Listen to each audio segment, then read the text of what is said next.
Buenas noches, estimados y estimadas, sean todos bienvenidos a la tutoría número 26 del segundo quimestre, segundo parcial para segundo de bachillerato en el estado.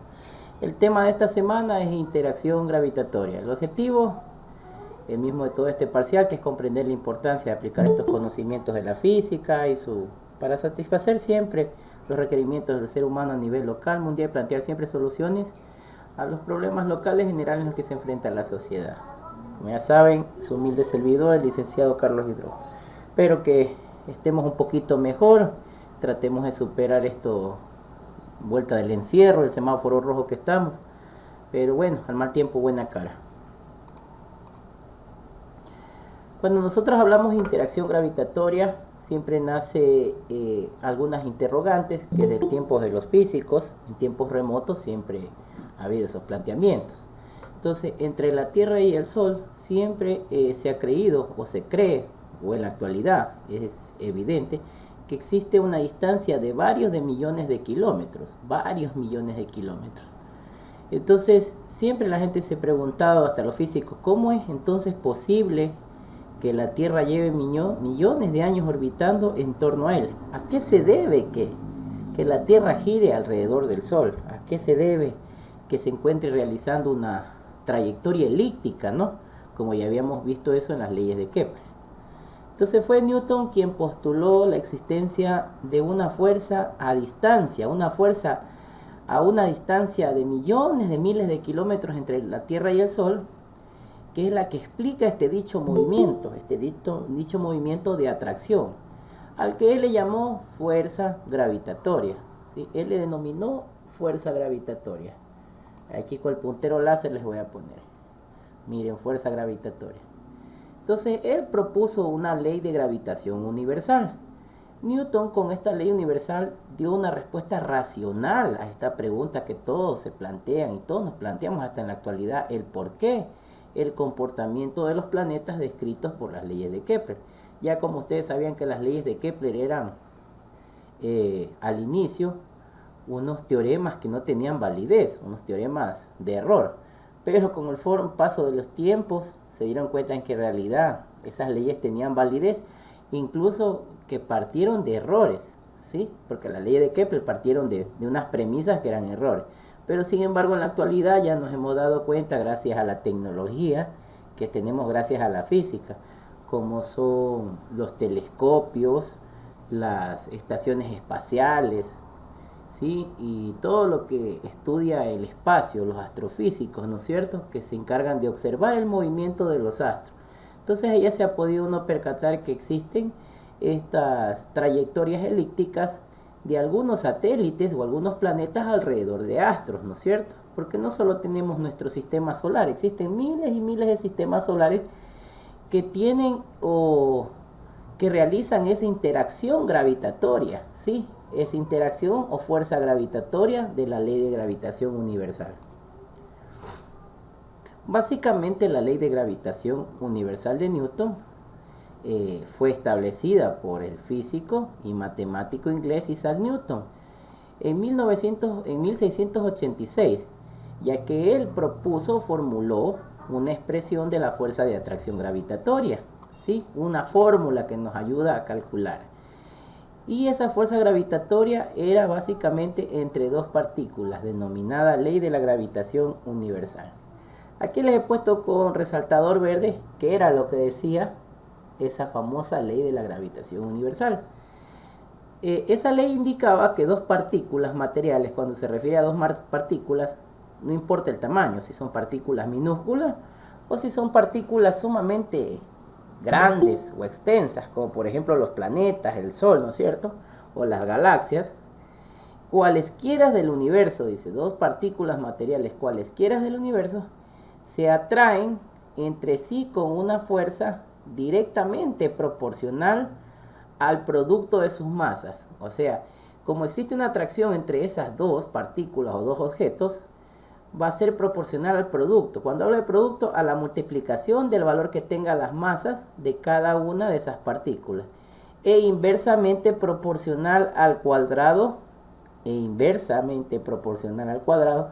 la distancia que los separa. Entonces vamos a suponer, vamos a ayudarnos aquí con la pluma. Entonces vamos a suponer que tenemos aquí una partícula y acá tenemos otra partícula. Entonces esto pesa, perdón, esto tiene una masa de 4 kilogramos y esto tiene una masa de 6 kilogramos. Entonces cuando habla de qué es el producto, ¿sí? El producto estamos hablando que es de multiplicar 4 por 6 y dividir por el cuadrado de la distancia que lo separe. Entonces esto debe haber una distancia que lo separa. Vamos a suponer que esto lo separa 1 metro. Entonces esto va a ser de dividir para 1 metro al cuadrado. Pero no queda solamente ahí, sino también existe una constante gravitacional. Esta constante gravitacional se la denota con la letra G mayúscula y es un valor que ya vamos a ver más adelante, ¿sí? Ya que cada una de estas masas algebraicamente las vamos a representar con la letra M1 para representar la masa 1 y M2 para representar la masa 2. R hace referencia a la distancia, ¿sí? En algunos libros puede ser que encuentren con la letra D, en otros libros con la letra R, pero eso hace referencia a la distancia que separa estas dos masas. En este caso vamos a suponer que aquí está la masa 1 y que acá está la masa número 2.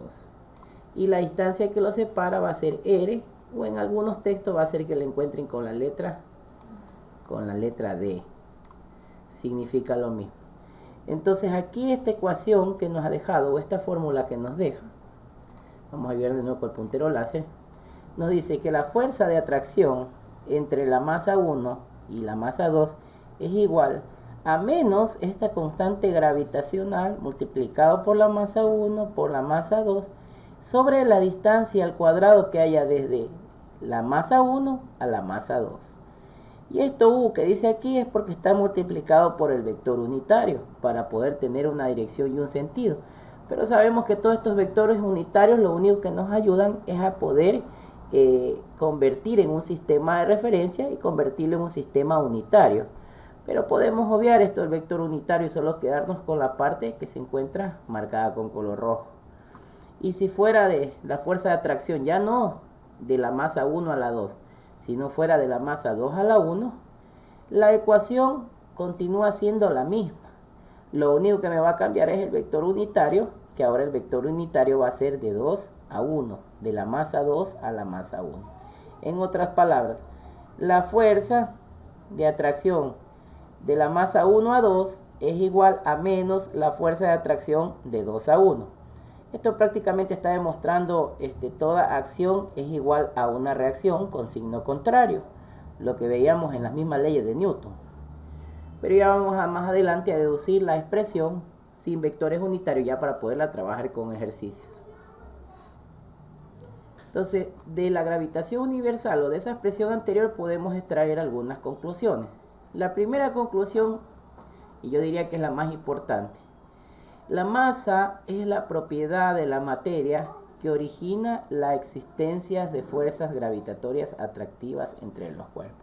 En otras palabras, toda partícula, todo objeto que tenga una masa va a tener una fuerza gravitatoria de atracción, sin importar qué tipo de sustancia tenga. Va a existir porque existe una fuerza gravitatoria, ¿sí? Luego tenemos el signo negativo de la expresión matemática, indica que la fuerza gravitatoria tiene sentido contrario al vector unitario, es de carácter atractivo. En otras palabras, si nosotros queremos le podemos quitar el signo menos, pero en matemáticas se utiliza el signo menos, o en física, para indicar la dirección de la fuerza de atracción, ¿sí? ¿Por qué se utiliza el signo menos? Para indicar de que tiene sentido contrario. A ver, vamos a poner un ejemplo para que entiendan esto, porque suelen confundirse cuando ven el signo menos. ¿Sí? ¿Por qué el profesor tiene un signo menos? Entonces verán, vamos aquí a graficar. Entonces aquí tengo dos objetos que se atraen, ¿no es cierto? Entonces cada objeto tiene un vector unitario, ¿no es cierto? Vamos a suponer que por acá están los vectores unitarios. Y con otro color vamos a poner la atracción. Entonces al poner un signo menos me indica de que ahora la atracción sería para acá, ¿no es cierto? Hacia acá. Entonces el signo menos indica de que este vector ha cambiado de sentido, porque si estuviera para el lado de acá tendría signo más. Por eso es que se utiliza el signo menos. Pero ya se van a dar cuenta que en la mayoría de los ejercicios no se trabaja con el signo ni con el vector unitario, sino simplemente se utilizan los valores. Otra de las propiedades muy importantes que tenemos en la gravitación universal es que la constante de proporcionalidad G, o constante de gravitación universal, tiene el mismo valor en cualquier lugar del universo, lo que les mencionaba. Ese valor gravitacional vale para cualquier lugar del universo, en cualquier espacio. Un siglo después de ser enunciada esta ley, Henry Cavendish, entre 1731 y 1810, con ayuda de una balanza de torsión, determinó experimentalmente su valor. Actualmente se toma el valor de 6.67 por 10 a la menos 11 newton por metro cuadrado por kilogramo al cuadrado. Este es un valor constante, que no importa si es en este sistema solar o en otro sistema solar, el valor del campo de la constante gravitacional siempre va a ser el mismo.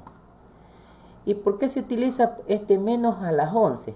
Ya que es un valor tan pequeño que tiene, que explica por qué las fuerzas gravitatorias son de escasa intensidad entre los cuerpos de masa, relativamente pequeños, y de gran intensidad en los cuerpos de gran masa como planetas y satélites. Por eso es que uno no se puede percatar, digamos, cuando estamos en el planeta Tierra, tenemos dos objetos y no se siente la atracción, porque es un valor sumamente pequeñito, muy pequeñito. Aquí vemos un ejemplo de la fuerza gravitacional, que no solamente puede ser entre la Tierra y el Sol, sino en este caso entre la Luna y la Tierra. En este caso, ahora la Luna es la que está orbitando alrededor de la Tierra. Igual, aplica la misma fórmula. Tenemos aquí dos masas, en este caso la masa de la Tierra y la masa de la Luna, y luego tenemos la distancia que separa la Tierra de la Luna, multiplicado por la constante gravitacional, y con eso yo puedo encontrar la fuerza gravitatoria o la fuerza de atracción. De igual manera, el Sol ejerce una fuerza de atracción gravitacional sobre el planeta, pero el planeta también ejerce una fuerza de atracción gravitacional sobre el Sol. En otras palabras, así como la Tierra atrae a la Luna también atrae a la Tierra, solo que en proporciones más pequeñas o menores a la atracción de la Tierra con respecto a la Luna. Miren, aquí les he puesto un gráfico de cómo antes se creía o se denotaba lo que era la fuerza gravitacional. Aquí vemos el Sol en medio y dos astros, y cómo es con la gravedad, cómo empiezan a orbitar, y cómo sin gravedad comienzan a desplazarse sin formar una trayectoria elíptica. Y aquí vemos esto de color rojo, viene a ser el sentido del vector unitario o la dirección de donde se dirige ese astro, ¿sí? Y este vector con negro viene a ser la fuerza de atracción, ¿sí?, que existe entre los dos astros, o la fuerza gravitacional. Entonces el primero en descubrir la forma en que actúa la gravedad fue Newton, quien encontró que todos los cuerpos ejercen entre sí una fuerza de atracción, la cual le llamó fuerza gravitatoria. Newton explicó que la atracción gravitatoria mantenía a los planetas en sus órbitas alrededor del Sol, al igual que las mismas fuerza entre la Luna orbita alrededor de la Tierra. En 1687 Newton publicó la Ley Gravitacional Universal, en la que expuso que la atracción gravitatoria está en función de la masa de los cuerpos y la distancia entre ellos. En otras palabras, es directamente proporcional al producto entre las dos masas y directamente, inversamente proporcional al cuadrado de la distancia que los separa. En otras palabras, cuando mayor masa tenga un cuerpo, mayor masa, mayor fuerza es la que se atrae en los demás cuerpos. Entonces, si la Tierra tuviera el tamaño del Sol, pues tuviera mayor fuerza de atracción y lo atrajera más al Sol cercano a nosotros, y nosotros prácticamente no pudiéramos vivir en el planeta Tierra. Entonces, hasta eso depende del tamaño de la masa de los astros. Es tan perfecto y tan nuestro sistema solar que si tuviera un poquito más de masa, ya comenzara a realizar otra trayectoria elíptica y nos acercáramos más al Sol o nos alejáramos del Sol. Debido a ello, un hombre tiene menor peso en la Luna que en la Tierra, pues la masa de la Tierra es mayor que la de la Luna y por tanto también es mayor su fuerza gravitatoria. La fuerza gravitatoria o gravitacional con la cual se atraen los cuerpos es mayor a medida que disminuye la distancia entre ellos. No sé si han visto esas caricaturas de Dragon Ball Z, cuando Goku comienza a entrenar en una cámara donde aumenta la gravedad para él poder tener más fuerza. Es un fenómeno similar el que sucede cuando una persona viaja a la Luna.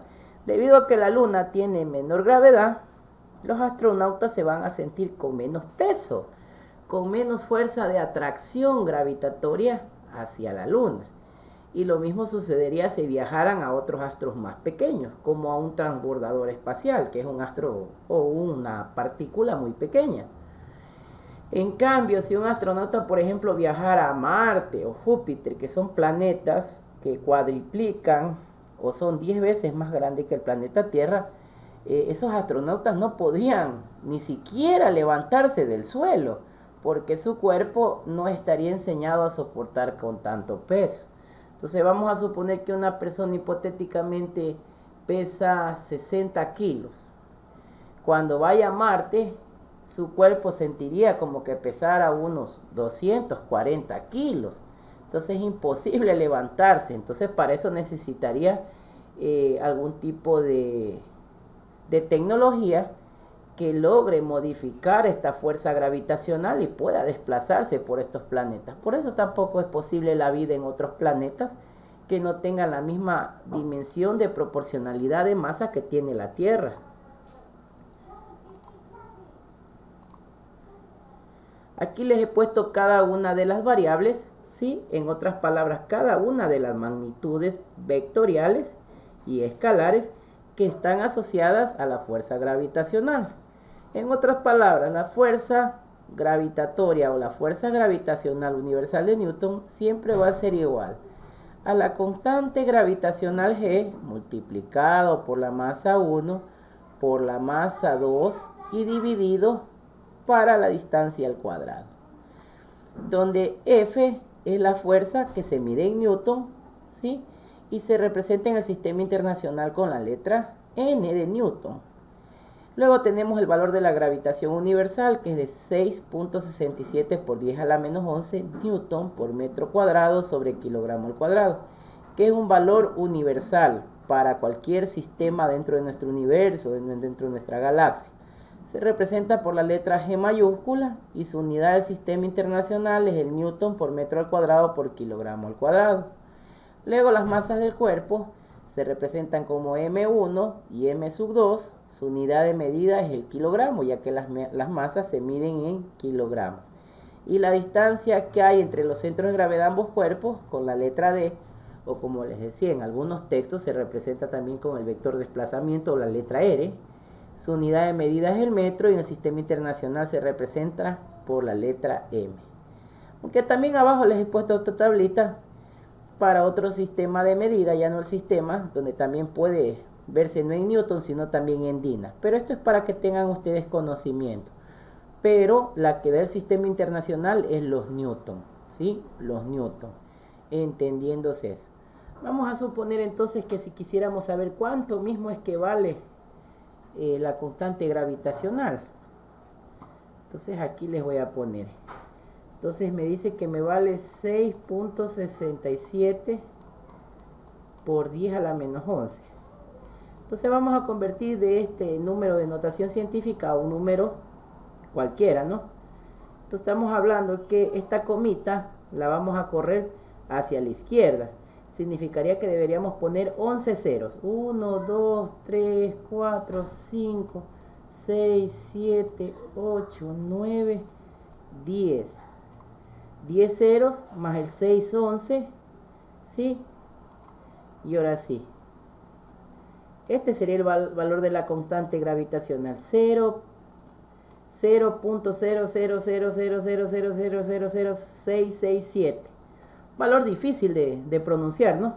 Yendo por la décima, milésima, 10 millonésima, billonésima, trillonésima, cuadrillonésima, quintollinésima, no terminara de hablar en notación decimal, ¿no? Entonces es más fácil expresarla en notación científica y decir que simplemente vale 6.67 por 10 a la menos 11. Un valor sumamente pequeñito, mínimo, pero ahí está existente y se lo pudo calcular gracias al señor Newton y gracias a esta teoría, ¿no? Por último, les he puesto una actividad para el portafolio, una actividad pequeñita, y sí me gustaría que, bueno, aquí la vamos a leer nosotros mismos. Dice, bueno, tenemos aquí un ejemplo. Veamos cómo la fuerza de atracción de dos compañeros, dos personas. Tenemos en una clase un compañero que mide 52 kilogramos y otro mide 65 kilogramos. Dice que ambos están separados por una distancia de 0.8 metros y tiene un valor muy pequeño.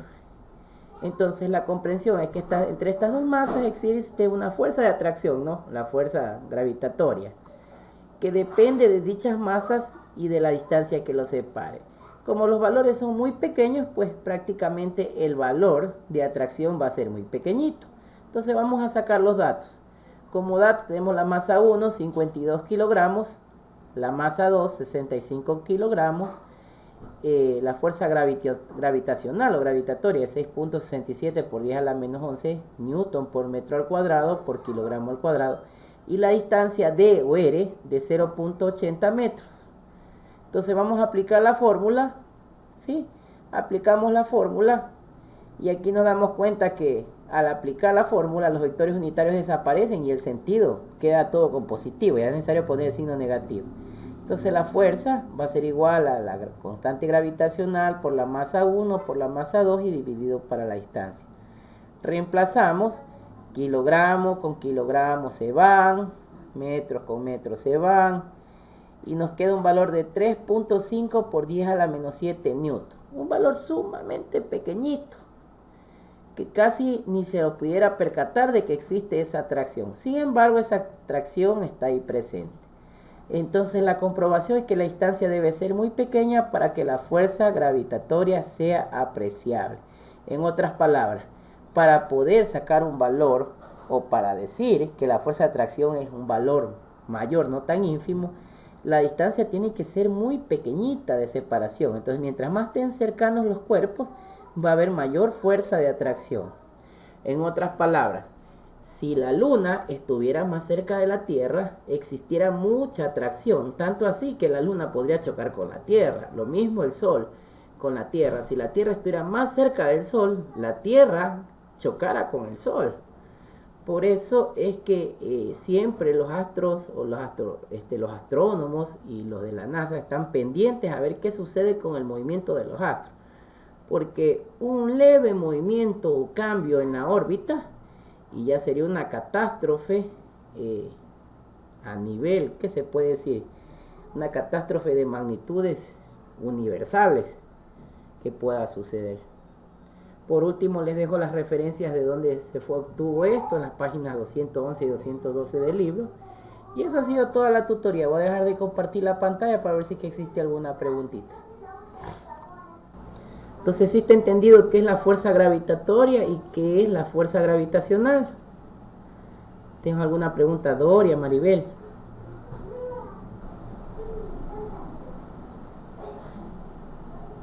¿Ninguna pregunta? No, licenciado. Entonces recuerden. Ok, entonces recuerden, todas las cosas tienen atracción. Solo que no se la siente porque es una atracción muy pequeñita, difícil de percibir por ningún objeto de la vida cotidiana. Se necesitan instrumentos mismos que utilizan los astrofísicos para poderla medir. Pero siempre va a estar presente ahí esa atracción, ¿sí? Eso sí, ténganlo en claro. La actividad para el portafolio está resuelta, simplemente tienen que pasarla y a poner en práctica estos conocimientos. Les ruego por favor que activen la cámara para hacer la captura de la clase de hoy día. Y de mi parte, bendiciones para